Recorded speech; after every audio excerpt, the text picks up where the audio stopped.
Hi friends! Thanks for tuning in. If you like this video, please give it a like, comment below, and take a moment to subscribe to our channel.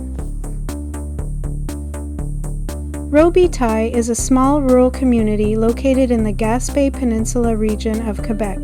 It is part of the municipality of Saint-Thérèse-du-Gaspé. Surrounded by forests, farmland, and coastal communities, Robitaille represents the rural character that has shaped much of eastern Quebec. The area has a small population, with only a few hundred residents in the immediate community and surrounding rural areas.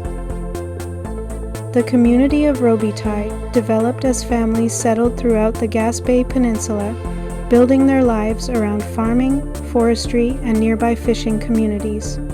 Like many rural areas in Quebec, settlement expanded as roads improved and families established farms and homes throughout the region. For generations, natural resources have played an important role in the local economy. Forestry has been one of the main industries, with residents working in logging, wood processing, and related trades. Agriculture has also been part of the area's history, with small farms producing hay, livestock, and other products. The history of the Gaspé Peninsula stretches back thousands of years, with Indigenous peoples living in and using the region long before European settlement. French exploration began in the 16th century when Jacques Cartier arrived on the Gaspé coast in 1534. Over the following centuries, French-speaking communities developed along the coast and inland areas, creating the cultural traditions that remain today. Robitaille is located near some of the most recognizable landscapes in eastern Quebec. The surrounding region features forests, rolling hills, rivers, and access to the Gulf of St. Lawrence. The nearby communities of Percé and Gaspé are known for their natural attractions, including Percé Rock, Bonaventure Island, and Forillon National Park. These destinations bring visitors to the area and support local businesses through tourism. Housing in Robitaille is generally more affordable compared with larger cities in Quebec. Property prices vary depending on the size of the home, land included, and condition of the property. In the broader Gaspé Peninsula region, average home prices are often around $200,000 to $300,000, with rural properties sometimes available for less. The lower cost of living is one reason some people are attracted to communities like Robitaille. Today, Robitaille offers a glimpse into the rural lifestyle of the Gaspé Peninsula. Its identity is connected to the forests, farms, and coastal communities that surround it.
Thanks for watching!